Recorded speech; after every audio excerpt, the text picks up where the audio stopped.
To add the Wikipedia URL with icon on desktop and taskbar using Google Chrome, open the website URL in browser address bar.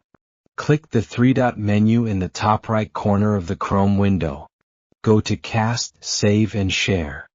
Here you can either install the page as an app or simply select the Create Shortcut button. You will have the option to name the shortcut.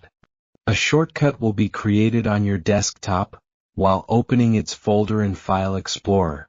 Close the browser window to view the shortcut on desktop screen.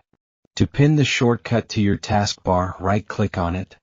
In Windows 10 you'll see the Pin to Taskbar option directly.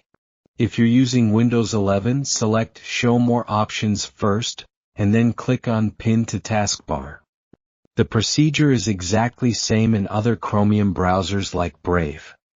Also discover how I save links to unlimited websites for free as shown above. Additionally, find out how to pin any social media site on Taskbar using Chrome and Edge browsers. Check description. Don't forget to like, share and subscribe to the Dozro channel.